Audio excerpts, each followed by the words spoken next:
Bueno, hola, hola, muchas gracias. Muchas gracias a Talent, a Tibiri y a Carmen por invitarme. Pues, ¿qué más? O sea, mi nombre es Helios Arias, soy un cineasta de acá de Culiacán, Sinaloa. Algunos de los proyectos en los que hemos participado pues son relacionados al mundo del cortometraje, al rollo del documental, videos musicales.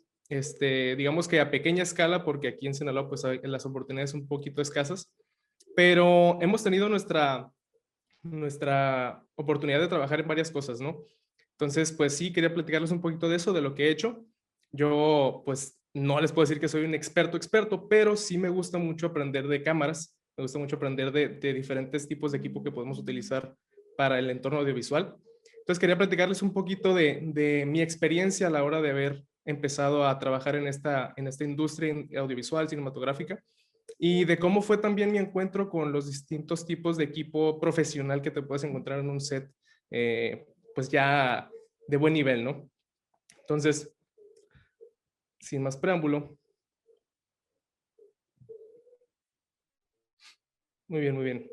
Este, en teoría todo debería verse perfecto. El título, pues, de esta clase, decidí ponerle La desmitificación de las cámaras de cine y cómo manejarlas. ¿Por qué desmitificación? Porque para mí, al principio, cuando ves, no sé, documentales o detrás de escenas de películas y te encuentras estas cámaras gigantes y las ves y dices tú, wow, ¿por qué son tan grandes? ¿Por qué tienen tantos aditamentos? ¿Qué hacen? ¿Por qué se ven así? Uno que está acostumbrado pues a grabar con cámaras DSLR, mirrorless, que son pequeñas, que son muy poderosas, pero que de cierto modo dices tú, ok, ¿por qué la diferencia de tamaño? ¿Por qué la diferencia de precio incluso? Entonces, este rollo de la desmitificación es también un poquito cómo fue mi experiencia, les digo, a la hora de encontrarme con estas cámaras de primera mano, en frente a frente, y empezar a manejarlas pues desde un espacio de aprendiz, ¿no? Yo fui asistente de cámara en algunas producciones y fue cuando las vi por primera vez. Entonces, poco a poco empecé a aprender de ellas, a familiarizarme con ellas y pues quiero compartirles un poquito de esa experiencia también. Entonces, por cierto, esta imagen la vi y se me hizo interesante para el rollo de la certificación, porque pues yo no creo que nadie la pondría la cámara en la calle, o sea, ahí en el sol. Son bastante delicadas, sobre todo la red, como vamos a ver en un momento. Pero bueno, empecemos con algo sencillo. Esta solía ser una cámara fotográfica en los años 1910. Era un monstruo, bastante difíciles de manejar. Supongo, la verdad, nunca he tenido la dicha de manejar alguna, tomar fotos con ella. Pero pasaron muchísimos años para que estas cámaras gigantes, estos monstruos, se convirtieran en algo así, algo manejable, algo pequeño. Los conceptos o los principios para tomar fotos eran los mismos. Básicamente, tú plasmabas una imagen en un pedazo de cinta, un pedazo de película, ¿no? Entonces, pasaron muchos años más para que estas cámaras dejaran de ser análogas y pasaran a ser algo como es una Canon 5D Mark IV, que es de las más populares ahora para tomar fotografías. Y con las cámaras de cine pasa lo mismo. Tenemos el cinematógrafo de los Lumière, inventado en los 1800, que pues si ves esto sin el contexto dices tú, wow, ¿qué estoy viendo? Es una especie de experimento científico, lo cual lo fue. O sea, a fin de cuentas, ellos lo inventaron como una especie de aparato novedoso para vender y entretener, pero no le veían muchísimo más futuro realmente. Pasaron muchos años más para que la industria se fuera consolidando y se empezaron a utilizar este tipo de cámaras de cine. Esa es una muy famosa, la Reflex 35 de 1937. Se llama Reflex porque la marca que las hace es Arri, una de las marcas más importantes de cámaras de cine y de tecnología de cine en general, más importantes de la industria del mundo. Pasaron muchos años más para que estas Arri Flex pasaran de ser así a ser un poquito más tecnológicas, ¿no? Que se empezaron a adaptar un poquito con los tiempos. Seguían grabando con película, con cinta, pero tenían que ajustarse a las tecnologías cambiantes de la industria del cine y en general del mundo. Pero pues Hollywood, la verdad, tenía una relación bastante estrecha con la película, con el filme, que la última o de las últimas más bien cámaras que estuvieron utilizando de cine se inventó o salió a la venta en el año 2006, que es la Reflex 416, una de las últimas cámaras realmente utilizadas por muchas producciones todavía, que les encantaba pues el look de la película. No fue hasta por ahí del año 2010 que Arri sacó esta cámara, la Arri Alexa, una serie de cámaras pues ya completamente digitales, ya no utilizan película en lo absoluto. Y esa cámara, la verdad, es de las más utilizadas todavía en Hollywood. O sea, no sé, de verdad, hay muchísimas marcas, pero por alguna razón Hollywood todavía ama tanto las cámaras de Arri que en la mayoría de las producciones que vemos de gran escala vas a encontrar esta cámara. Pero bueno, nos vamos adelantando un poquito. ¿Cuál es la diferencia más notoria entre una cámara digital de video y una cámara de película? Todo está en cómo captan las imágenes. Cuando tú tienes pues una cámara de película o de cinta, las imágenes se van imprimiendo tal cual literalmente en la cinta, con una serie de químicos que reaccionan a la luz y van formando las imágenes que vemos nosotros, ¿no? La diferencia con las cámaras digitales está en que todo se guarda en una computadora, una pequeña computadora con un sensor que también responde a la luz. Aquí vemos los distintos tipos de sensores que hay. Algunas cámaras son fotográficas, esta nada más es la forma de una red, creo. Estas son las cámaras de medio formato que son para fotos con muchísima resolución. Son gigantes esas cámaras y carísimas también. Tenemos, les digo, esta, que es de red, que graba en 8K, tiene un sensor un poquito más grande que el full frame, que es este. La 5D que les mostré hace rato es una cámara full frame que te da, digamos que, lo más parecido a un sensor de 35 milímetros. Digo, a una película de 35 milímetros. Entonces, la idea con estos sensores, hacerlos tan similares a como era la película o a captarlo como era la película, es para darle ese look, para darle un look similar a lo que ya estaban acostumbrados a la hora de grabar con película, ¿no? Entonces tenemos los diferentes sensores grandes, tenemos los sensores también recortados, por así decirlo, que son de cámaras igual como las Canon Rebel, como las Sony A6000, A6500, que son cámaras con sensores más pequeños que no dejan entrar tanta luz, pero que siguen dando una buena imagen, ¿no? Pasamos acá a las micro 4 tercios, que son sensores muy pequeños en comparación. Siguen siendo utilizadas, por ejemplo, por cámaras como Panasonic. Panasonic tiene una línea de cámaras de micro 4 tercios. Y pues la diferencia entre todos estos no solo es el tamaño del sensor, sino los lentes que pueden adaptarse a las cámaras, ¿no? Micro 4 tercios es su propio tipo de lentes. APS-C son su propio tipo de lentes. Y las full frame también son su propio tipo de lentes. Entonces tenemos, les digo, la micro 4 tercios, estas cámaras del point and shoot que se les llama, que son pequeños. Las de las GoPro un poquito, mucho más pequeños, perdón. Y las del celular que son de lo más pequeño que hay ahorita, pero que aún así, curiosamente, nos dan unas imágenes que te quedas, wow, ¿qué estoy viendo?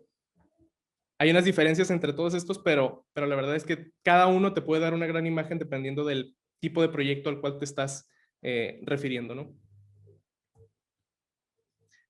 Yo, la primera vez que realmente empecé a conocer un poquito más sobre este tipo de cámaras de cine y de sensores y de mucha información al respecto de cómo funcionaban en la industria del cine, fue cuando vi este documental que se llama Side by Side. Salió en 2012 y como ven ahí, vienen varios nombres de directores muy reconocidos de Hollywood que hablan como de su experiencia a la hora de trabajar con las en aquel entonces nuevas cámaras digitales de cine. Porque en 2012 pues apenas tenía 2 años la Arri Alexa que les mencioné hace rato, de estarse usando constantemente. Por aquel entonces todavía se utilizaban mucho las cámaras de película porque el look que te da una cámara de película es muy particular. No solo te da detalles, sino puedes notar cuando es de película por la reproducción de los colores, por muchas, muchas cosas. Entonces, en esta película hablan pues de esas experiencias, ¿no? De cómo fue la transición o cómo iba a ser la transición de pasar de película a digital. Muchos estaban reacios al cambio, por ejemplo, y Martin Scorsese, pues es un alma vieja, ¿no? Entonces le gusta mucho el look de película. Pero, por ejemplo, pues sale George Lucas, Robert Rodríguez, Steven Soderbergh, David Fincher, todos ellos en ese entonces estaban adoptando muchísimo mejor las cámaras digitales porque les permitía facilitar el trabajo, ¿no? Facilitar el trabajo y ver de forma inmediata lo que estaban grabando sin tener que esperarse a revelar, o sea, un montón de cosas que ahí ellos mismos dicen y que les frustraban, ¿no? Ahí tenemos a Keanu Reeves, que es el entrevistador, sobre todo, o sea, eso la verdad lo hace muchísimo más entretenido. Tenemos a James Cameron, a George Lucas, a Martin Scorsese y a todos los nombres que están ahí, ¿no? Entonces, me parece muy curioso este documental porque en aquel entonces estaba incierto si las cámaras digitales realmente iban a opacar o empezar a ser el estándar en Hollywood, ¿no? Entonces, ahorita, si lo vemos con la industria actual, parece que esa pregunta se respondió solo a la de si la película puede sobrevivir el futuro digital. Pues la verdad es que parece que no. O sea, hay muchos directores que sí prefieren grabar todavía en película, pero son pocos. Realmente todo tiene que ver más con una estética a la cual quieres llegar en tu proyecto. Además de que es muchísimo más caro, o sea, es más difícil conseguir a gente o equipos que tengan el conocimiento de trabajar con película. Y pues aquí estamos en pleno 2021 hablando de cámaras digitales más que de película, ¿no? Yo, pues la primera vez que vi unas de estas cámaras en mi vida fue en una producción hace 2 años de un documental en el cual pues me tocó ser el sonidista. Yo pues me encargaba de captar el audio, como bien lo dice el título. Y ahí pueden ver en un set 2 cámaras RED. Si no me alcanzan a ver, yo soy bastante enfocado en mi trabajo. Y yo al ver esto, pensé, wow, son esas cámaras que ya conocía pues de vista, a lo lejos, ¿no? O sea, de verlos detrás de cámaras de las películas. Y al ver todos esos aditamentos el cómo manejaba el crew las cámaras, cómo las armaban y desarmaban todos los días, me puso a pensar, wow, ok, definitivamente no entiendo cómo funcionan todavía. Yo estaba completamente acostumbrado a trabajar con una Canon, con una Sony, pero ya proyectos de ese tipo, pues la verdad, todavía no. Me motivó demasiado a empezar a aprender al respecto, ¿no? Preguntaba y preguntaba e investigaba al respecto. Entonces, conforme fui conociendo un poquito de esas cámaras, me fui quitando como que el miedo, ¿no? Ya no era tan intimidante decir, ok, me puedes dar una red y puedo saber cómo manejarla. ¿Por qué? Porque de hecho están específicamente diseñadas para que sea más sencillo hacer tu trabajo con una cámara de esas. Ese es el gran factor de ventaja para una cámara de cine, ¿no? En realidad, la facilidad de uso que tienes para el operador, porque todo está bien estructurado, todo está bien definido, tiene botones específicos para cada cosa que quieres hacer. Entonces, de hecho, me da risa en esta producción, porque platicando con el director y algunos de los operadores, ellos decían que esas cámaras ni siquiera eran lo mejor que podía conseguir. O sea, como que en la producción no había suficiente dinero y se tuvieron que limitar a conseguir estas cámaras, las Red Epic, creo que eran las Red Epic normales, y unos lentes de marca Rokinon, así que no tenían nada de especial. Entonces yo me quedaba como que, wow, o sea, ¿qué carajo? O sea, ¿qué más hay? ¿Qué es lo mejor de lo mejor? Pero bueno, resulta que lo mejor de lo mejor es una pequeña marca llamada Arri, que es la que les estaba mostrando anteriormente, que tienen años y años trabajando en la industria, desarrollando tecnología y tecnología. Entonces, estas dos, ahorita, pues son las cámaras más utilizadas en la mayoría de las producciones, tanto de cine, incluso comerciales, ¿no? La Arri Alexa de la izquierda tiene un precio de $98,000 aproximadamente el puro cuerpo, sin el lente, sin ningún aditamento. Entonces, pues, no sé, te puedes olvidar de tu casita o de tu carro, no sé, para comprarte una cámara si quieres. Y la que tenemos a nuestra derecha es la Arri Alexa Mini. La Arri Alexa Mini es una historia interesante porque Arri sacó esa cámara para que funcionara como una cámara B, una cámara secundaria, para que pudieras montar en los rigs estos de los carros, o que pudieras, no sé, tener una estructura más liviana con ella y ser un complemento para la Arri grandota que está a la izquierda. Pero, obviamente, los directores de fotografía, al ver las dimensiones de esa cámara, el precio, y que además te reproducía la misma imagen que la Arri Alexa normal, dijeron, ¿por qué no utilizar esta como mi cámara principal? Y eso han hecho, o sea, la mayoría de las películas, ni siquiera la Arri Alexa Mini es la que están utilizando, porque pues vemos la diferencia de precio y es muchísimo más accesible en comparación conseguir una de esas para obtener el mismo tipo de imagen. La única diferencia es que pues, tiene menos botones, necesitas un poquito más de accesorios para poder operarla, pero pues sigue siendo muchísimo mejor esa o esos compromisos que estarte comprometiendo pues a algo más grande como la Arri Alexa normal. Entonces, esa es la top de la top, la cremas de las cremas. Y pues, este es un screenshot que me encontré en un video de un canal que se llama Potato Jet, que se los voy a recomendar porque ahí la verdad hablan mucho de cámaras de cine y de muchas cosas al respecto de la industria de cine a detalle. Y pues de todas estas películas que ganaron a mejor cinematografía en los Oscars desde el 2011, pues si se dan cuenta, ¿cuántas son? 7 películas de 8 fueron grabadas con las Arri Alex. Y la única que no fue pues porque querían darle un look de película, ¿no? Entonces, ¿por qué? ¿Por qué la Arri Alex es tan codiciada entre la gente de Hollywood? ¿Por qué? Creo que hay una respuesta muy sencilla. Esas son las cámaras que mejor parecen tener una imagen similar a la de película. O sea, la ciencia de color que ha desarrollado Arri a través de los años es como que la que le gusta más a la gente, porque a fin de cuentas es cuestión de gustos. Entonces, si tú ves una imagen de una Arri Alexa y comparas contra una Red, a lo mejor te gusta una de las dos, ¿no? Pero en Hollywood parecen amar muchísimo más el look de la Arri Alexa.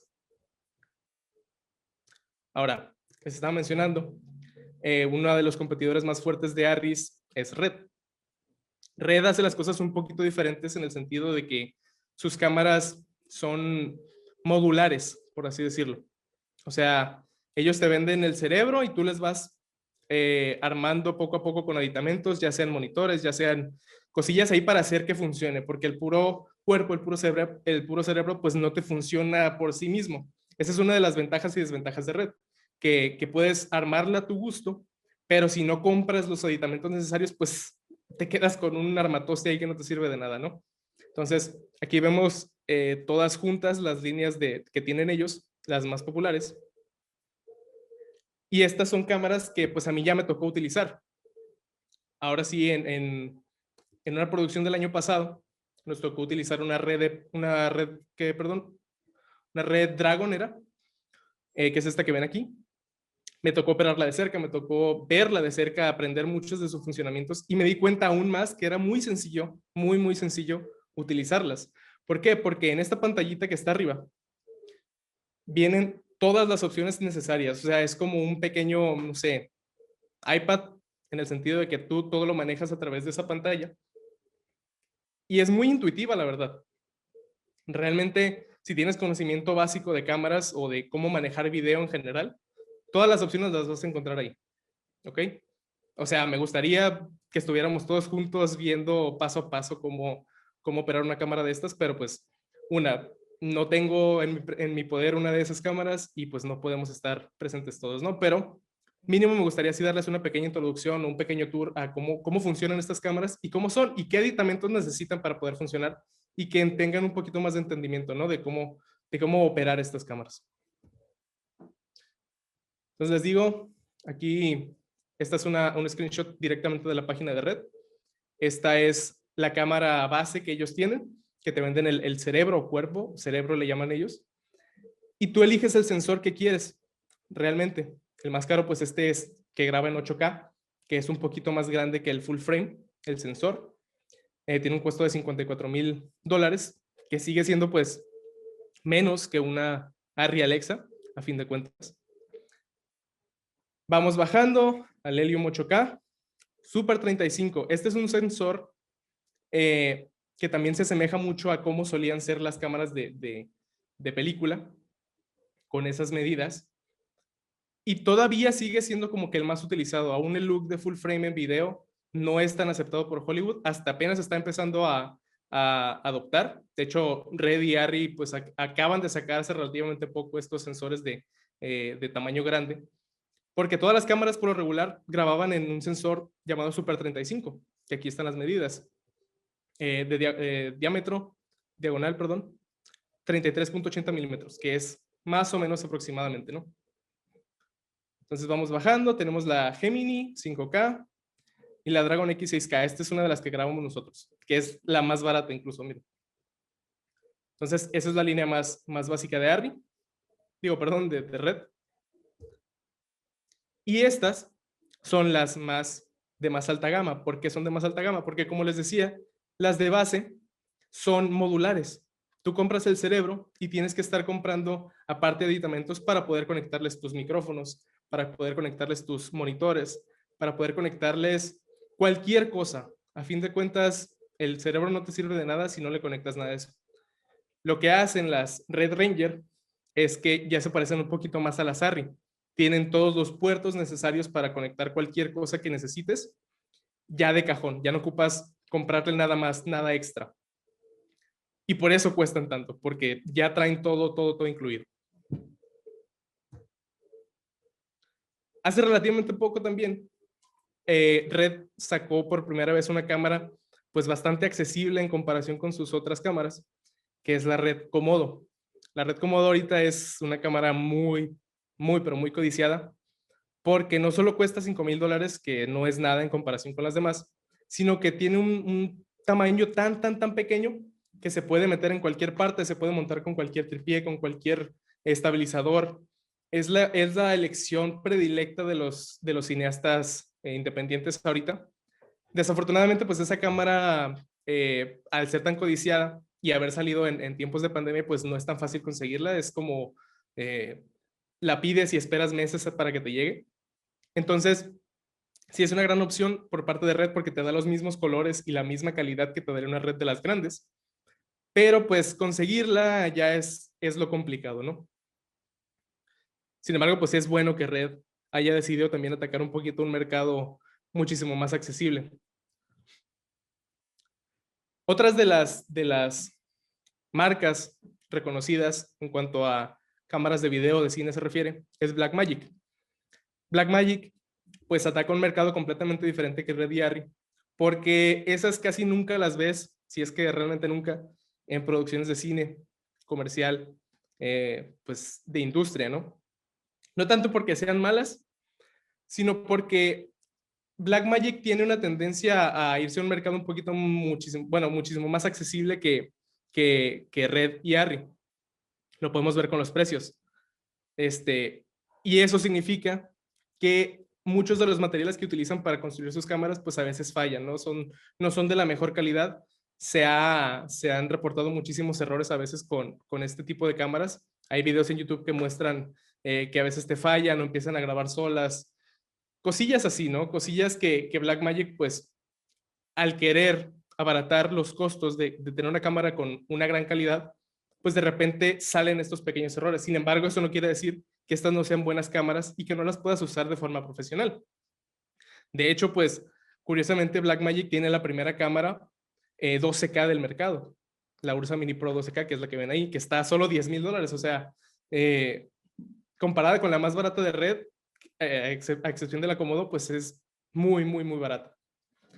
Entonces tenemos Blackmagic, pero fíjense que estas dos, aunque no son las más populares en la industria, hay otras dos que sí, de Blackmagic también, que son las Blackmagic Pocket Cinema Cámara 4K y la Blackmagic Pocket Cinema Cámara 6K. Blackmagic, la neta, sí se pasa de lanza con sus nombres, son demasiado largos a veces y demasiado explicativos.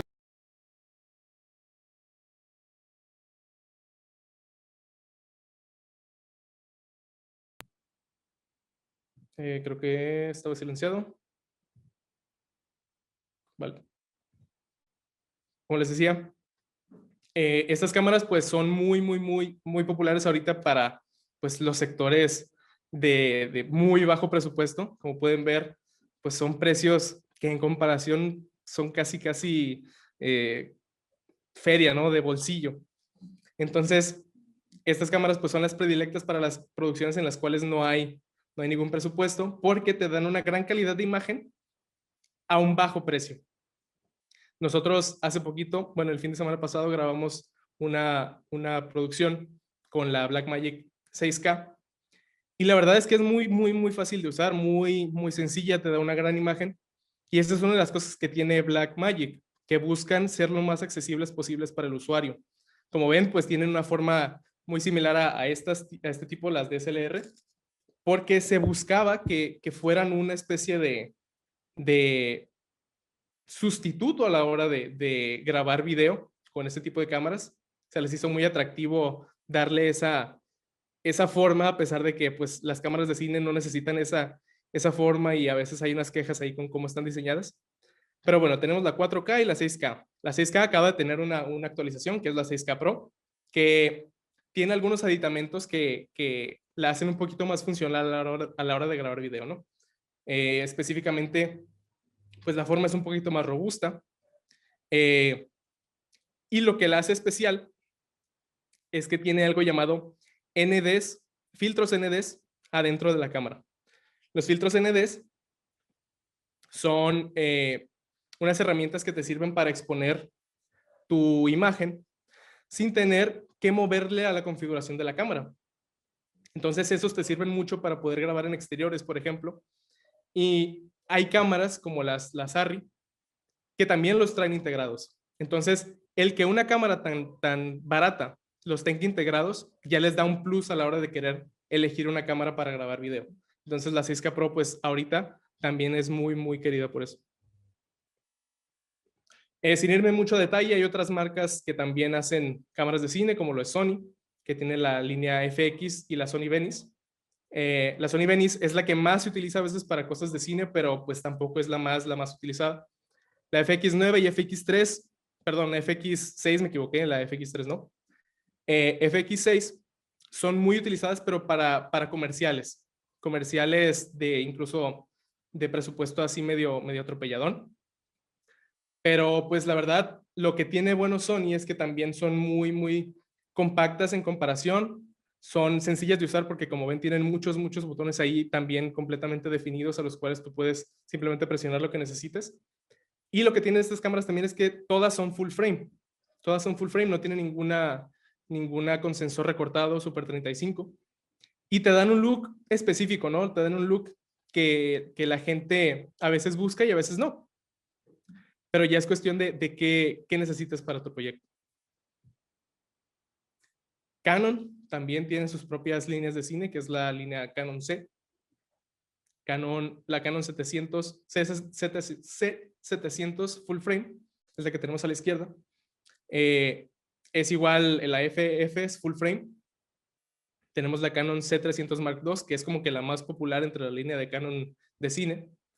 Y la Canon C70, que es pues la más nueva ahorita y la más accesible incluso. Como ven, digamos que muchas de estas compañías han intentado competir como que con el mercado que tiene ahorita Blackmagic, de tener estas cámaras de cine a bajos costos, porque siguen siendo muy exorbitantes a veces, pero a bajos costos, ¿no? Que para una producción con buen presupuesto, la verdad, no es nada.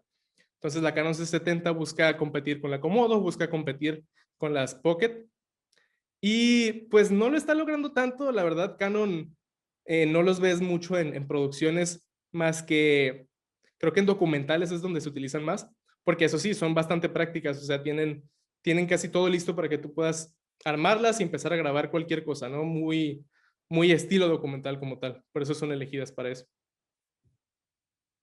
Panasonic también tiene estas cámaras de cine, que la verdad es así, desconozco completamente. Sé que existen, pero pues dudo que las vaya a ver en mi vida, a menos que las busque porque no son las preferidas para ningún tipo de producción realmente. No digo que sean malas, para nada, pero pues no las conozco, ¿no? Simplemente las pongo ahí para que las vean un poquito. Y para finalizar con las marcas más conocidas, tenemos este pequeño cubito de aquí. Esta marca, la verdad, es muy, muy nueva. Empezó a tener popularidad porque pues se las mandaban a pequeños youtubers que hacían reviews de esa cámara hablando de las especificaciones y de cómo podían competir con otras cámaras de buena calidad. Pero pues al ser muy nueva, al no existir casi en México, o no sé realmente qué tan fácil sea conseguir una de esas, sí había visto también pequeñas reseñas que hablaban de que tenía muchos fallos por lo mismo de que es nueva, ¿no? Entonces Zetacam a lo mejor en algún futuro se convierte en una marca respetada de cámaras de cine, pero por ahora pues sigue siendo muy, muy nueva y bastante desconocida. Ahora, todas estas cámaras, ¿qué las hace ser cámaras de cine? Hay una, digamos, una respuesta universal ante esto, que es, buscan darte la mejor calidad de imagen posible, sin importar lo que necesite la cámara en cuanto a potencia, en cuanto a calidad, perdón, o sea, lo que sea, ellos van a buscar darte la mejor calidad posible. Eso significa que por eso son tan grandes, por eso tienen tantos aditamentos y por eso necesitan como que mucho esfuerzo para poder utilizarlas. ¿Ok? Ahora, hay una diferencia, por ejemplo, entre exponer para cámaras de video o cámaras de cine y exponer para fotografía. Aquí tenemos un triángulo de exposición bastante, bastante común. Y tenemos términos como lo son el ISO, la obturación y la apertura. Tú con estos tres valores, la apertura del diafragma, perdón. Tú con estos tres valores, al moverlos en la cámara, obtienes una exposición correcta en tu imagen. Sin embargo, hay una pequeña regla que para exponer video, realmente las únicas que deberías utilizar son tu ISO y tu apertura del diafragma. ¿Por qué? Porque cuando tú tienes una imagen, no sé, en exterior y quieres tener ese desenfoque de fondo, así muy, muy, muy bonito, pero se te quema la imagen. ¿Por qué? Porque hay mucha luz entrando en el sensor. Tú lo que puedes hacer en una cámara de fotografía es simplemente incrementar tu velocidad de obturación y ya bajas la exposición sin tener que reducir el ISO, sin tener que cerrar tu diafragma. Entonces, tú al tener una cámara de fotos, si subes la obturación, no tienes ninguna pérdida, ningún cambio, ninguna afectación en tu imagen porque a fin de cuentas es una imagen que no tiene movimiento. Y esa es la clave. Cuando tienes movimiento en una imagen, que es el video en este caso, tu velocidad de obturación sí influye muchísimo en cómo va a terminar viéndose la imagen. Si tú subes mucho la obturación a 1/1000, como viene ahí, tu movimiento, que si bien aquí en mi mano, eso que se ve borroso es el desenfoque de movimiento que tiene mi cámara en este momento. No sé en qué velocidad de obturación tenga ahorita la webcam, pero si yo subiera esa velocidad de obturación, este desenfoque se perdería. Y lo curioso con nuestro ojo es que a nosotros nos gusta ver ese desenfoque de movimiento porque es lo que vemos nosotros, es el desenfoque de movimiento natural que vamos a ver nosotros, y si lo vemos o dejamos de ver en una imagen de video, se nos hace un poco extraño. Incluso es lo que te hace a veces decir, eso está grabado con un celular, o eso está grabado mal incluso. Digamos que la regla es siempre grabar con una velocidad de obturación que sea el doble de los cuadros por segundo a los cuales estés grabando. Los cuadros por segundo pues son la cantidad de imágenes que están pasando ante tu vista en un video, que hacen la ilusión de movimiento. Entonces, si 24, que es el estándar de cine, estás grabando 24 cuadros, tu velocidad de obturación tendría que ser 1/48. Sin embargo, en las cámaras pues de fotos, esa velocidad de obturación no existe. Lo más cercano es 1/50 y esa es la idea, o sea, tenerlo lo más cercano posible al doble. En una cámara, por ejemplo, de video, aquí vemos dos menús diferentes, ¿no? Este es de una Canon, la de la izquierda es de una Canon, y la de la derecha pues es de una Arri Alexa. A la izquierda vemos ese 1/125, que es la velocidad de obturación, f2.8, que es la apertura del diafragma, y el nivel del ISO, que es 1250 en este caso. Tenemos otros factores como el exposímetro, cositas aquí que te sirven para exponer una imagen, pero una imagen estática, ¿no? A la derecha vemos valores similares, pero al mismo tiempo unos que ya no están. Por ejemplo, aquí tenemos un botón específicamente para accesar a nuestra velocidad de cuadros por segundo. Aquí está puesta 24. Tenemos un botón para audio, porque pues es una producción audiovisual, entonces audio siempre es un elemento importantísimo. Y tenemos aquí uno que dice shutter. Shutter es la velocidad de obturación. Entonces, en lugar de mostrarnos la velocidad de obturación con fracciones, nos la muestran con grados. ¿Por qué? Porque la regla, como les decía, es la regla de los 180 grados. Tú aquí, si empiezas a manejar la cámara y pones tu shutter en 180, no importa los cuadros que estés grabando, tu velocidad de obturación siempre va a ser la correcta para que el desenfoque de movimiento sea natural. Obviamente, si tú cambias los grados, pues vas a obtener un look diferente, pero ya depende de cómo quieras que se vea tu imagen, ¿no? Abajo, donde dice que es la EI o que viene en el número 800, ahí es básicamente el ISO también. O sea, aquí estamos moviendo lo mismo que movemos en una cámara de fotos, pero para necesidades diferentes. Entonces aquí nos importa más la velocidad de cuadros, nos importa más ver a cuántos grados está nuestra velocidad de obturación, nuestro balance de blancos. Entonces, esas son como que las diferencias claves en cómo operar una cámara de fotos a cómo operar una cámara de cine. En la cámara de fotos vienen opciones que te sirven, pero al mismo tiempo no siguen, no son lo más útil para una producción de video. Muchas cámaras apenas, como la Sony o las Panasonic, estaban empezando a meterse más en herramientas específicas para video, que es por eso que la gente las elige más a la hora de grabar video, las Sony o las Panasonic. Canon apenas se está metiendo en ese negocio también. Y pues Nikon siempre ha ido a su rollo, o sea, ellos yo creo que siempre van a ser más una cámara, una marca de fotografía, que no está mal, pero pues la verdad eso significa que no han entrado todavía de lleno a competir en el video. Por cierto, estos menús, si alguien tiene la curiosidad, se pueden ir a esta página.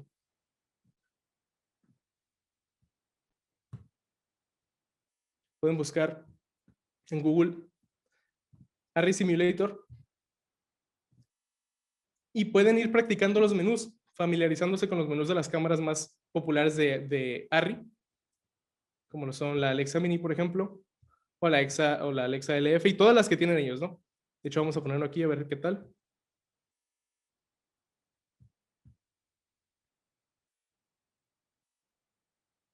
Ok, si les da curiosidad les digo.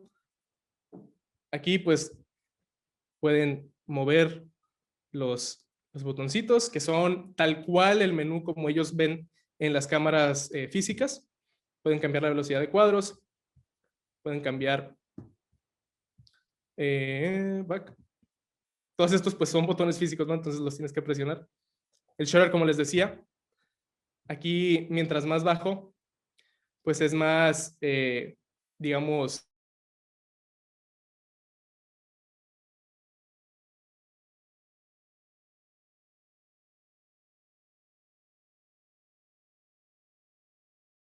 cada imagen pues va siendo un poquito más nítida. Entonces, aquí el balance de blancos. O sea, se puede jugar con esto, ¿no? Realmente la idea es familiarizarte con estos menús. Si en algún momento pues te llegas a topar con una producción que requiere el uso de una Arri Alexa o de cualquiera de las Arri. Sony también tiene su propio apartado de simuladores. Y creo que son las únicas. Intenté buscar uno de Red o uno de estas Canon, pero pues no existen, no creo que realmente vayan a tenerlo pronto. Y bueno, continuando.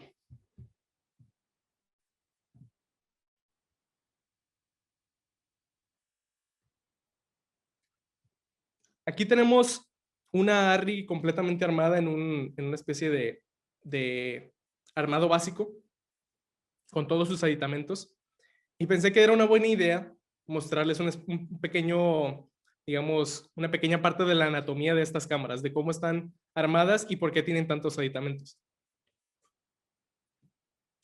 Elegí a Arri porque pues es de las más bonitas visualmente, entonces vamos a ir por ahí.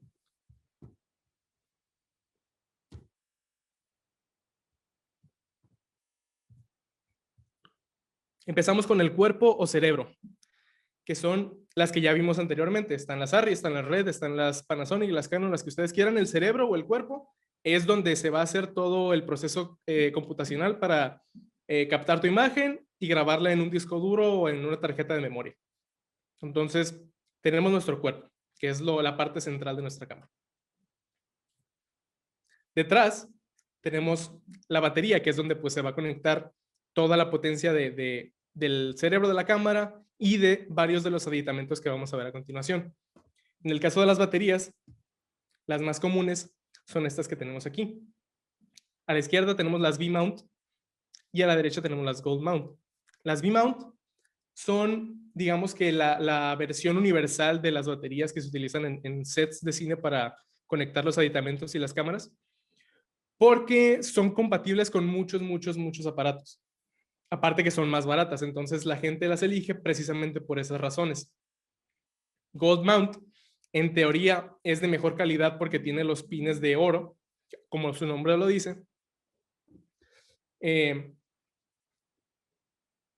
Pero también terminan siendo más caras por lo mismo. Según son más seguras a la hora, en realidad, la única diferencia realmente, como he visto mucha gente decir, es el tipo de montura.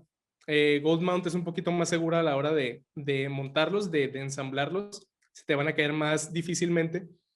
Y V-Mount, pues sí es más universal, pero a lo mejor es un poquito más insegura. Se te puede desconectar más sencillo. No significa que se vayan a desconectar mucho, simplemente que ese es como el consenso de la gente que las utiliza a diario. Pero bueno, estas baterías te sirven, como les digo, para conectar la cámara, para conectar varios aditamentos como el monitor, follow focus, que todos esos los vamos a ver a continuación. Para enfrente de la cámara tenemos el lente o la óptica. En este caso, pues, obviamente, para poder ver la imagen, necesitamos un lente. Y hablando de lentes, es buena idea pues mencionarles las diferencias un poquito entre los lentes de cine o los lentes de video y los lentes de fotografía. Si vemos aquí, estos son unos lentes de cine fabricados por Arri, los Master Prime se llaman. Y ven que tiene una forma pues bastante similar entre ellos. Son gigantes, pero la forma que mantienen es bastante similar. Si ustedes ven un lente de fotografía normal, pues vemos que tiene el anillo del enfoque, el anillo del zoom, si es que es un lente de zoom, y hasta ahí. Realmente no necesitamos más porque todo lo demás se controla dentro de la cámara. Por ejemplo, la apertura del lente se maneja con la cámara. En un lente de cine o de video no es así. En un lente de cine es completamente manual. Si es un lente zoom, manejas el zoom con un anillo. Si es un lente fijo, manejas simplemente el foco, pero aparte manualmente puedes manejar la apertura. O sea, con la cámara no manejas nada en el lente siempre tiene que ser manual. ¿Por qué? Porque todas las configuraciones de un lente se hacen con una persona encargada de eso.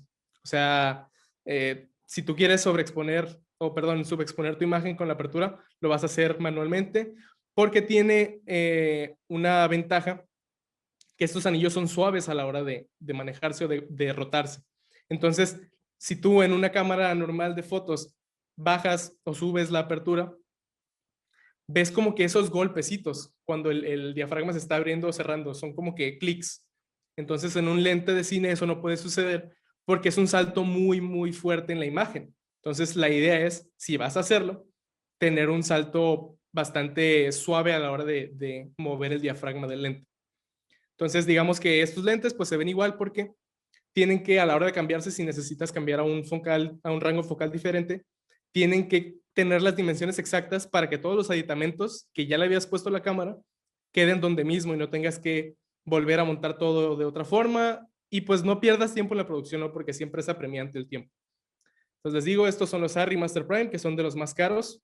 O sea, Creo que este set sí sale muchísimo más caro que una Realexa incluso, como suele suceder con los lentes. Otra marca muy famosa de lentes de cine es la marca Cooke Optics. Los Cooke S4 son los más populares que tienen ellos. Son una marca pues ya también viejísima que se ha utilizado desde hace mucho para cámaras incluso de película y pues dan un look bastante particular, ¿no? Ya dependiendo del director de foto, ellos elegirían los Arri Master Prime o los Cooke o los Carl Zeiss, que también tienen su versión de cine. La verdad hay muchas marcas de lentes que tienen versiones de cine. Sin embargo, quiero terminar mostrándoles nada más esta, que es Rokinon, que son también lentes de cine, pero son de los más baratos que te puedes encontrar en el mercado. Entonces, esos lentes, si tú te compras, no sé, una cámara de cine sencillita, como una Blackmagic, con esos lentes puedes sacar chambas increíbles. La verdad, en comparación, pues estos lentes vienen de kit también bastante baratos y tienen todo lo necesario para utilizarlos en una producción de video. Son iguales que los muy caros, muy caros. Lo único que cambia son el tamaño, un poquito los materiales, y pues a lo mejor la imagen no es la mejor en comparación, pero siguen haciendo, o sea, siguen siendo lentes muy, muy buenos. Pasamos enfrente de la cámara, enfrente en el sentido del lente. Vemos eso que dice Matte Box. Yo, pues, sinceramente, cuando veía las cámaras en los detrás de escenas o en fotos, pues sí veía eso y pues no, ¿para qué se utiliza? O sea, se ve chilo, ¿no? Pero ¿para qué se utiliza? Entonces, conforme uno pues va usándolas más, te das cuenta que el Mattebox tiene una función muy, muy específica. No solo es para proteger el lente y que no entren los rayos que no son deseados, los rayos de la luz, sino que ahí en ese Mattebox se ponen los filtros ND, que son los que les decía que son para controlar la imagen sin tener que configurar nada en la cámara. Entonces, esos filtros NDs son estos cuadritos que están ahí. Ese es un Mattebox de una marca X, o sea, hay muchísimas. Entonces, en ese Mattebox, tú compras estos pequeños vidrios o filtros y los vas poniendo ahí conforme necesites. Bajas o subes la exposición dependiendo de los pasos que necesites quitarle a tu imagen. Los pasos es como se mide la entrada de luz a la cámara. Entonces, hay diferentes medidas y esa es la función específica del Mattebox. La verdad, cuando me di cuenta de eso fue como, mira, ok, hacen que se vean genial las cámaras, pero pues sí tienen una función muy, muy importante. Si no es que a lo mejor de las más importantes para poder exponer en una cámara de cine. Ahí vemos a un tipo utilizando un Mattebox, poniendo un filtro. Bueno, pasando a la parte de abajo, vemos unas pequeñas varas, rods que se le llaman, que las pones debajo de la cámara para poder meter más aditamentos. Esos no cumplen como que una función específicamente para la cámara, sino que en esas varas tú vas metiendo otros accesorios que te sirven para controlarla mejor. En este caso, en esa vara, está puesto el sistema de follow focus, que había mencionado un poquito hace unos momentos. El follow focus, digamos que es un mecanismo que se conecta a unos dientitos que tienen los anillos del lente, que te sirven para manejar el foco, manejar la apertura con esta perilla de aquí. Entonces, ese es un sistema de follow focus manual análogo, por así decirlo, y te sirve para no tener que darle vuelta directamente al lente y que no se te mueva la imagen o lo que tú quieras. Entonces, esos te sirven mucho para hacer eso. Tenemos también los follow focus ya inalámbricos, que pues como su nombre lo dice, es para evitar de tener que mover la cámara directamente. Lo puedes hacer todo desde una posición cómoda con un monitor inalámbrico también. Y pues se conecta con baterías y se mueven estos motorcitos y hacen exactamente lo mismo que el otro follow focus, solo que de una forma más cómoda. Hablando de follow focus, en un departamento de cámara, como se le llama en una producción, tienes a una persona que está encargada solamente de hacer el foco de una imagen. ¿Por qué? Porque es un trabajo dificilísimo, o sea, tienes que entrenarte mucho tiempo, entrenar tu ojo, entrenarte en distancias focales, y ese es un trabajo pues bastante bien pagado porque pues la gente que lo hace tiene años de experiencia entrenando y entrenando y pues el foco es importantísimo en una imagen. Cuando una imagen está fuera de foco, te distrae al punto en el que dices, ok, no puedo ver esto. Entonces, el foco, pues tener a un foquista o un primer asistente que se encargue de ese trabajo, pues es muy, muy importante, sobre todo para cámaras pues de cine, porque son pues difíciles de manejar con una sola persona. Pasando a la parte de arriba de la cámara, tenemos un monitor o, en su defecto, se le puede poner un viewfinder llamado. El viewfinder para cámaras es un poquito diferente a las de cámaras de DSLR, pero es básicamente lo mismo. El visor de aquí, simplemente conectas uno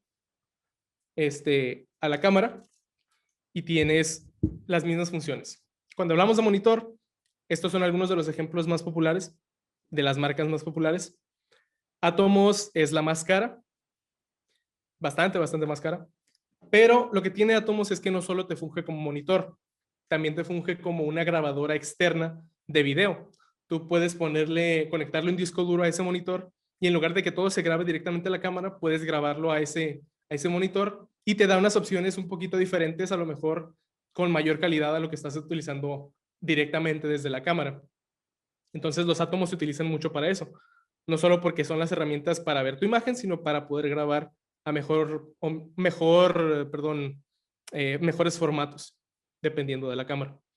Tenemos a Small HD, que es como que el rango medio, esos solo son monitores, te sirven para exponer tu imagen, para ver lo que estás grabando y funcionan bastante bien. Esos son como que de los más utilizados también para industria, digamos, con presupuesto más o menos, ¿no? Por último tenemos Fieldworld, que es más baratas, o sea, esas cumplen su función, no son la mejor calidad en cuanto a construcción, son de plástico, pero plástico de ese que sientes, ¿no? Corriente, pero funcionan bastante bien, son accesibles y te sirven para exactamente lo mismo que los otros dos, excepción tampoco graban, pues. Ahora, hablando de monitores, se me hacía pertinente también mencionarles estos transmisores. Tú estos se los conectas a una cámara, ya sea de cine o la que tú quieras, que tenga las conexiones necesarias para poder transmitir video sin cables.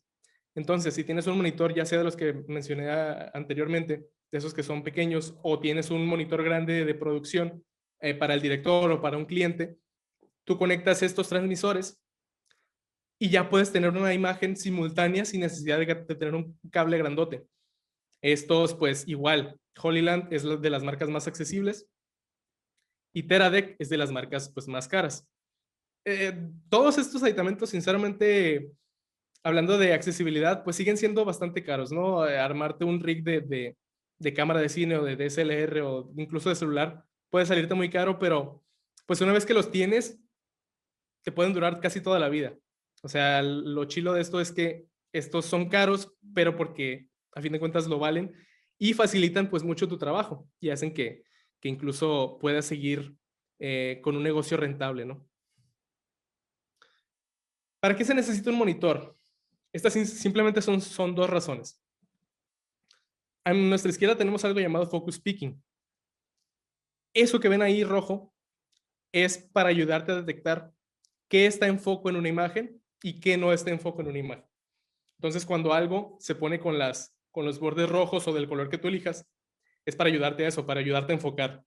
Le sirve mucho al foquista o incluso para alguien que no es foquista, pero que quiere estar seguro de que lo que está enfocando realmente está enfocado. Entonces, esa función la traen los monitores, por eso es casi pertinente tener un monitor para poder tener este tipo de herramientas. A veces hay unas cámaras que las tienen de base, la Sony, por ejemplo, que les decía que les gusta como que meterles cosas de video a sus cámaras, tienen focus peaking. Panasonic tiene focus peaking. Canon hasta hace muy poquito metió en sus cámaras nuevas las mirrorless, pero pues antes olvídate de encontrar algo así en una cámara normal de fotografía que grabara video. A nuestra derecha tenemos algo llamado false color, que la verdad le ha hecho la vida pues facilísima a los directores de fotografía o los operadores de cámara para exponer una imagen, porque te dice a través de colores qué está expuesto y qué no está expuesto en tu imagen. La regla más o menos es todo lo que esté en verde está bien expuesto cuando se trata de piel. El verde es el color indicado para exponer piel. Lo que está en morado, en azul, es todo lo que está subexpuesto. Pierdes imagen, pierdes detalle. O sea, en este caso son los negros. Y pues lo que está en amarillo, en rojo, es lo que te está quemando, lo que está sobreexpuesto, lo que te está haciendo que tu imagen se vea muy, muy blanca, muy brillante. Entonces es encontrar como que un balance. El false color te sirve mucho para eso. O sea, tú dices, ok, esta parte está muy sobreexpuesta, esta parte está muy sobreexpuesta, pero yo decido que se ve bien, ¿no? Decido que esta imagen me gusta. Y mínimo ya tienes una idea de cómo se está viendo tu imagen a través de estos indicadores de colores.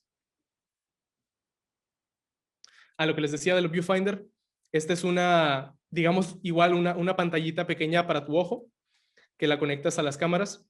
Alexa o Arri tiene este específico para ellos, pero hay marcas que se dedican a hacer los viewfinders específicos para otras cámaras, o sea, hay partes universales, ¿no? Hacen lo mismo que un monitor de los que vimos ahorita, pero son para tu ojo, o sea, puedes manejar la cámara desde ahí y todo directamente del ojo por si estás en una situación en la cual es difícil ver la pantalla o yo qué sé, ¿no? Pero es para lo mismo. Ok, una parte muy importante que es pues necesaria para montar todos estos aditamentos es tener una jaula o cage, que es esto que se ve ahí en esta flechita, que son los orificios para los tornillos. Todo se monta a través de tornillos específicos, ¿no? Entonces, tienen de diferentes tamaños para poder montar los aditamentos como los que vimos ahorita, el monitor, el follow focus, las varas, incluso algunos son más protectores para la cámara, o sea, porque la cubren completamente. Este es nada más para montar accesorios, pero hay otros que se cargan de cubrir la cámara y que no le pase nada. Entonces, pues sí, para poder operar no solo con facilidad, sino poder operarla correctamente una cámara, necesitamos un cage para poder montarle los accesorios necesarios. Entonces, si ven, pues estamos llenando de cosas la cámara, ¿no? O sea, si ya de por sí es pesada con el lente y con el cerebro, ya metiéndole más cosas es imposible casi manejarla a una sola persona, por lo cual no la maneja una sola persona, o sea, hay un departamento específico encargado de manejar cada pequeña función de la cámara para que todo salga más rápido. Realmente no es porque, digamos, no se pueda manejar con una sola persona, pero te haces bolas, ¿no? O sea, definitivamente el departamento de cámara está ahí por una razón y se ha mantenido así por una razón, que es sacar el trabajo lo más rápido posible. Estas son las marcas para jaulas más populares ahorita, que son Small Rig y Tilta. La verdad, hacen casi lo mismo las dos en cuanto a piezas. Ya es cuestión como de preferencias o de precio. Pero Tilta y Small Rig son las más populares. Pueden encontrar piezas en todas partes de esas dos. Hacen, por ejemplo, cages específicos para cámaras. Hacen cages específicos para cámaras también de las DSLR, de las mirrorless. O sea, todo lo que sea, lo que tenga que ver con accesorios para cámaras, estos dos lo hacen. Y bueno, vamos concluyendo con la parte de abajo, que es pues también muy importante, que es el tripié.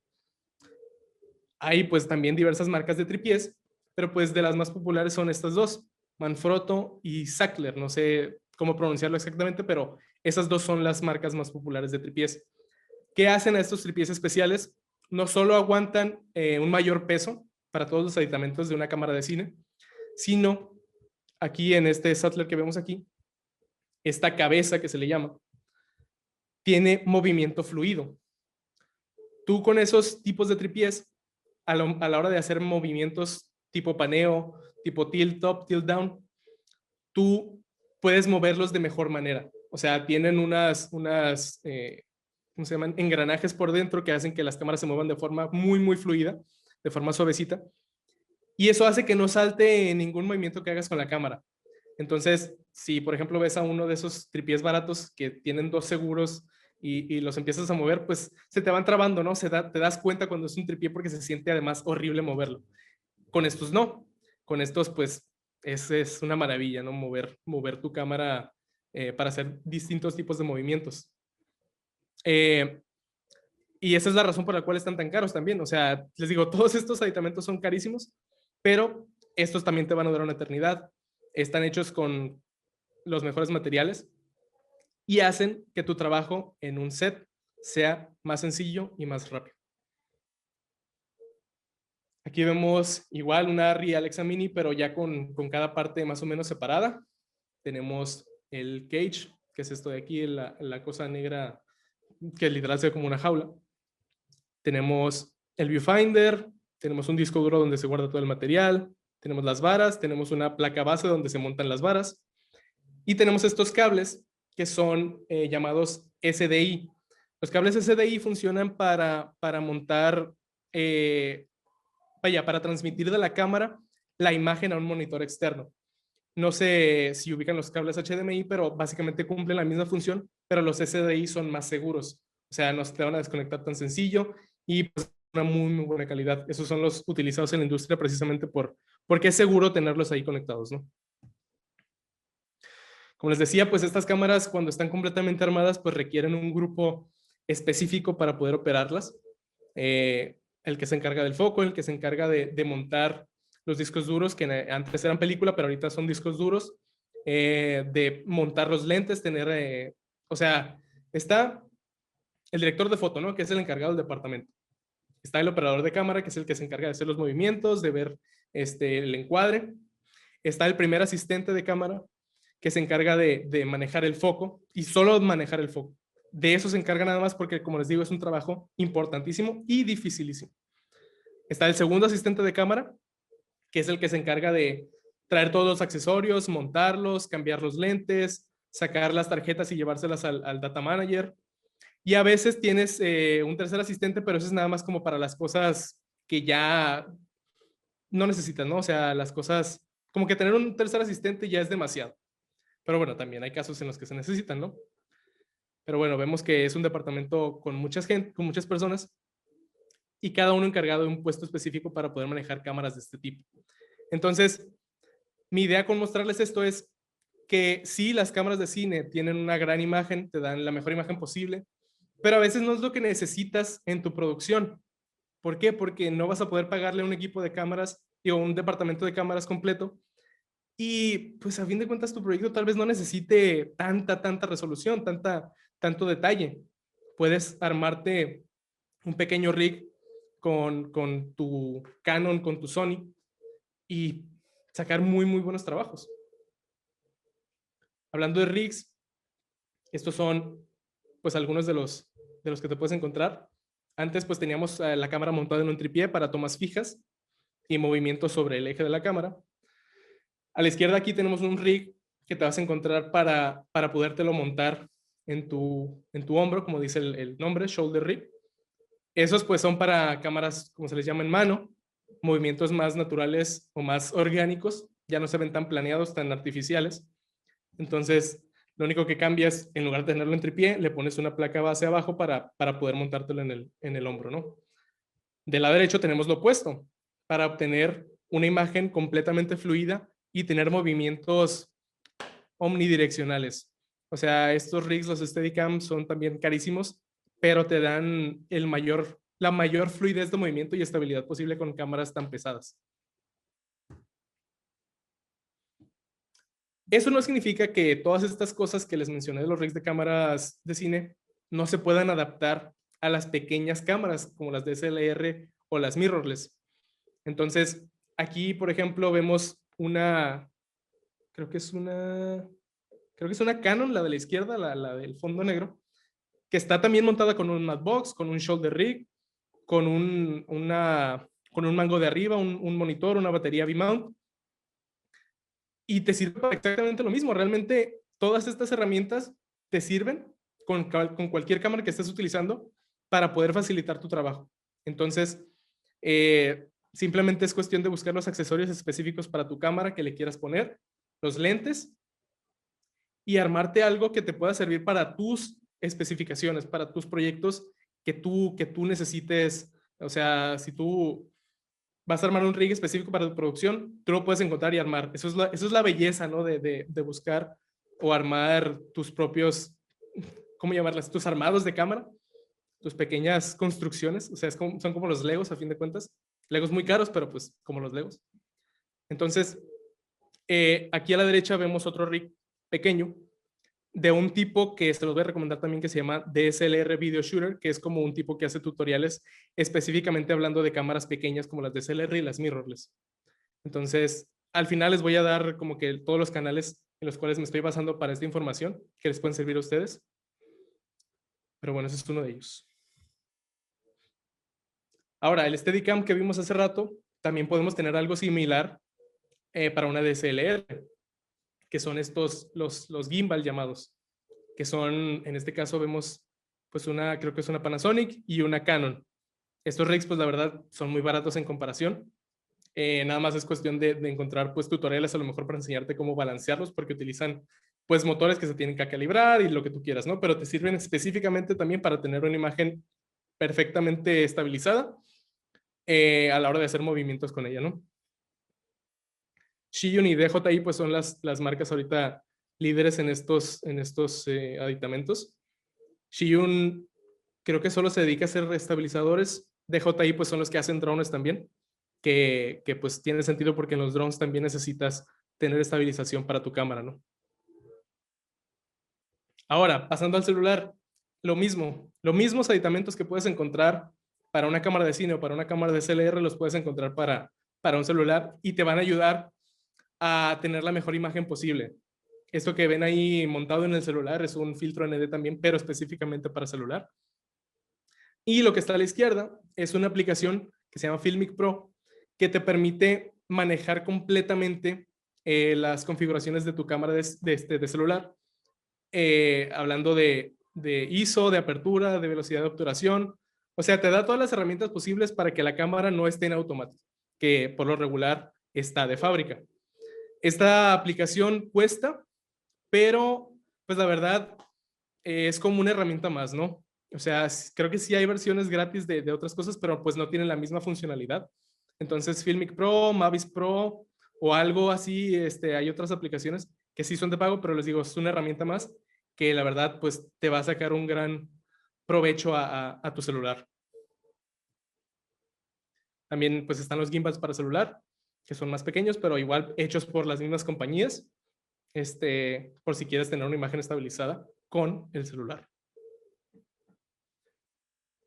Y pues bueno, gente,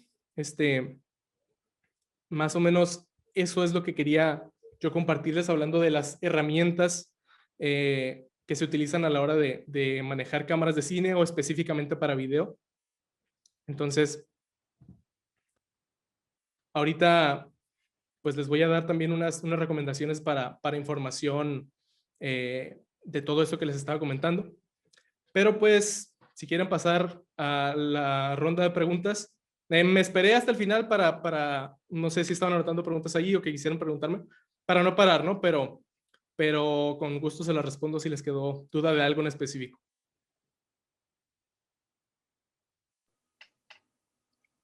Gracias, Elios. No sé si por ahí haya alguien con alguna duda. Dafne levantó la mano. Adelante, Dafne. Hola. No sé si me puedas contestar mi pregunta. Digo, no sé si sea como en tu área. Siempre he tenido duda de cómo es que hacen las películas actualmente, pero en blanco y negro. ¿Tiene que ver algo igual con lo que explicabas del Matebox? ¿O eso ya es otra cosa que se le tiene que configurar a una cámara? ¿O ya es hasta el final en la edición de una película? Ok, buena pregunta. En el caso de las películas blanco y negro actualmente, por lo regular, cuando se utiliza una cámara de cine, todo se hace en la postproducción, o sea, al momento en el que la estás editando. ¿Por qué? Porque las cámaras de cine, pues te graban a un formato en el cual es posible manejar, después de haberlo grabado en un programa de edición, puedes manejar todas las configuraciones y te da un control para la hora de colorizar, si lo quieres en blanco y negro o cualquier cosa que tenga que ver con el color de la imagen, tú lo manejas en tu software de edición. En este caso, pues, si usas Premiere o si usas DaVinci Resolve o cualquiera que te permita manejar los colores. Eso sí se hace en postproducción. De hecho, en otro caso, hace poquito grabamos un corto con un celular, de hecho con un iPhone, pero ese sí lo grabamos directamente con blanco y negro desde la cámara, para evitarnos precisamente tener que manejar ahí cosas de postproducción que no nos daban mucho tiempo. Entonces, depende si quieres batallar o no, hacerlo desde la cámara, pero por lo regular sí se hace en los software de edición. Gracias. Cristi también levantó la mano. Adelante, Cristi. Hola, yo tengo duda. Cuando se graba en slow motion o en fast motion, ¿a cuántos cuadros por segundo es? Porque entiendo que para una imagen normal es 24, pero ya en el caso del slow y del fast motion, ¿cómo es la regla? Ok, sí, 24 es digamos, el estándar para cine. 30 es el estándar para video. O sea, si vemos comparaciones de cine y de video, se da un poquito uno cuenta de qué tan suave es la imagen en comparación. Ya cuando queremos pasar a slow motion como tal, es a partir de los 48, 50 frames. Esas son específicamente cámaras de cine que tienen esas cantidades tan específicas, pero en cámaras normales 60 es por lo regular el común. Cuando una cámara graba en slow motion, te graba 60 cuadros. 120, 240, ya depende mucho de la capacidad de la cámara que tengas tú. Pero mencionarles de nuevo esta regla de cuando tú grabas, por ejemplo, a 60, tu velocidad de obturación tiene que ser 120, que vendría siendo el doble, para mantener como que ese desenfoque natural de movimiento. En Premiere, por ejemplo, hay algo muy interesante que se puede hacer cuando tú grabas a 60 cuadros o a 120, tú en Premiere metes tus clips y hay una opción que te permite interpretar ese material para que, aunque tú lo hayas grabado a 60, tú lo reproduzcas a 24. Entonces, cuando lo reproduces a 24, se te hace ese slow motion automáticamente, porque tú esos cuadros que ya grabaste los estás dividiendo en los 24 y ya no necesitas como que cambiarle la velocidad, simplemente se va a ver en la velocidad más lenta posible. Entonces, eso es algo interesante que se puede hacer ahí con Premiere. Muchas gracias. Gracias, Cristi. No sé si haya alguien más que tenga alguna otra duda. No. Okay. Las ligas que nos iba a enviar, maestro, sobre cómo armar una cámara, de favor. Perdón, una vez más. Sobre las ligas que nos iba a enviar sobre el armado de cámaras, por favor. Claro. Sí. Voy a compartir pantalla una vez más. Hay unos canales que la verdad me han ayudado mucho para poder, pues, entender un poquito más sobre las cámaras de cine o de video en general.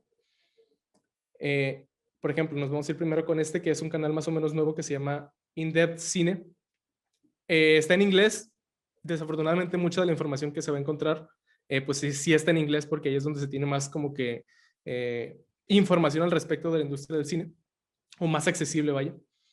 Pero aquí, pues, por ejemplo, hablan de cinematografía en general, ¿no? Hablan de los lentes que se utilizan, de las cámaras más populares, que son las que les había mencionado, de qué efectos genera tal lente en tal imagen, o sea, cosas específicas de los sets que hace el segundo asistente de cámara, cosillas así, ¿no? Es un canal que la verdad, pues sí les recomiendo mucho porque me ha enseñado también cómo funcionan estas cosas ya detalladamente en un set. Nos vamos con otro canal que se llama Flick, de una chava que es directora de fotografía, que empezó siendo asistente también y te cuenta también muchas de sus experiencias de cómo manejarte en un set de cine. Habla de lentes también, de tipo de cámaras, y de equipo en general. O sea, hablando de equipo, pues hay muchísimas herramientas diferentes. Entonces, estos canales pues sirven mucho para conocerlos mínimo. Este es otro que la verdad me gusta muchísimo porque aquí es donde realmente empecé a ver por primera vez de forma detallada cámaras de cine. Este también es un director de fotografía que se llama Jin Nagata. Él pues te enseña cuáles son las cámaras más populares, las más caras, cómo se utilizan. Aquí hay un video muy interesante sobre el frame rate. Habla de los lentes, de por qué son tan caros. O sea, cosas muy interesantes que te pueden servir. Te habla de cómo armar una cámara con la mejor calidad, una cámara chiquita con un precio accesible. O sea, hay muchos tutoriales a la hora de armar cámaras porque a fin de cuentas depende mucho de las necesidades de cada uno y pues de los presupuestos que se tengan. Aquí hay un youtuber también que se encarga específicamente de armar rigs con cámaras DSLRs o cámaras pequeñas. Habla de micrófonos, habla de muchas cosas que te pueden servir también para armar tus rigs. Y como sé que esta información pues está en inglés, hay otro chavo que también es gringo, ¿no? Pero es latino. Entonces, todos sus videos que él hace hablando de equipo, hablando de software, los hace en su canal en inglés y aparte los vuelve a hacer en español. Entonces, la verdad, le agradezco muchísimo a ese hombre porque pues tiene mucha información muy valiosa que decide compartirla en 2 idiomas. Entonces, aquí también vemos reviews de cámaras, vemos cómo armar rigs con presupuestos bajos. O sea, esta información es muy, muy, muy valiosa. Se llama Armando Ferreira. Específicamente el canal pues es el que está en español. Y ya como cajón de bonus, tengo uno que no es tanto de cámaras, sino de iluminación, que al final de cuentas pues es también de lo más importante a la hora de exponer tu imagen, de tener una buena imagen, tener una buena iluminación, tener conceptos básicos de iluminación. Se llama Brady Bessette. Es un canal también más o menos nuevo, pero la verdad, él explica las cosas de una forma bastante clara. Como que es muy paciente a la hora de hablar. Entonces, si por ejemplo tienes duda con el balance de blancos, qué significa o por qué se utiliza, él tiene un video sobre eso, tiene técnicas de cómo acomodar las luces para tener una buena imagen. Y pues, esos son como que, digamos, los canales ahorita que quisiera recomendarles a ustedes, donde he encontrado mucha información que me ha servido de más para cualquier producción en la que haya estado y en la que vaya a estar, ¿no? O sea, les digo, están en inglés, pero pues sí valdría la pena checarlos aunque sea. El documental que mencionabas casi al inicio, ¿cómo se llamaba? El que decías de cuando se hizo el cambio en las cámaras de cine. Se llama Side by Side. ¿Y está completo en YouTube o dónde lo podemos encontrar? De hecho, sí está completo en YouTube. No tenía el dato hasta que lo busqué ayer, pero sí está completo, dura 1 hora 34. Pues igual es el tráiler.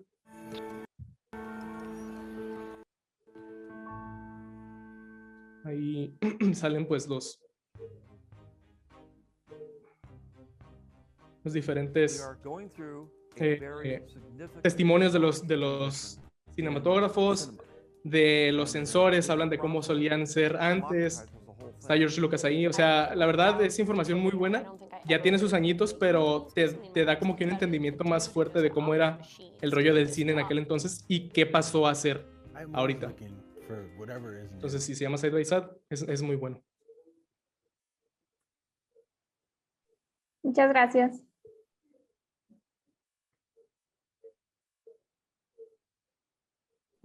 Muchísimas gracias, maestra. De nada, de nada. Igual, si alguien tiene otra pregunta, con gusto lo respondo.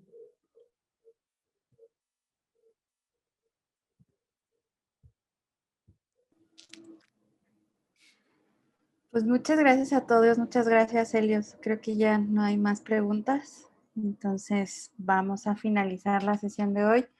Muchas gracias por todo esto que nos compartes, la neta, sí es como demasiado que aprender sobre todo el equipo y todo lo que nos muestras. Yo estoy sorprendida de la cantidad de cosas que se pueden llegar a utilizar al momento de estar grabando una película. Entonces, espero que todos igual se vayan con todo este aprendizaje. Muchas gracias por acompañarnos en esta sesión y toda esta semana que ya hoy llega a su fin aquí con esta sesión de Helios. Muchas gracias, Helios. No sé si igual quieres compartir algún contacto, tus redes sociales o algo para si más adelante quieren preguntarte más cosas, las puedas compartir por aquí por el chat y con eso nos despedimos. Claro que sí, pues muchísimas gracias a ustedes, la verdad, por la invitación. Definitivamente, pues es bueno poder compartirles mi nerdez, por así decirlo, con las cámaras, con todo lo que he aprendido y a fin de cuentas, con lo bonito que es saber, ¿no? Un poquito del equipo, a pesar de no utilizarlo todos los días, con lo bonito que es aprender de ello y para el momento en el que tengamos chance de utilizarlo, pues estemos un poquito más adentrados a cómo funcionan. Aquí pues en el chat sí les voy a poner mi Instagram para que cualquier cosa, preguntas, dudas o que estén al pendiente de los proyectos en los que estamos trabajando, puedan verlos por ahí. Pero bueno, muchísimas gracias a todos. Espero que hayan tenido un excelente día y pues ahí nos vemos en la próxima.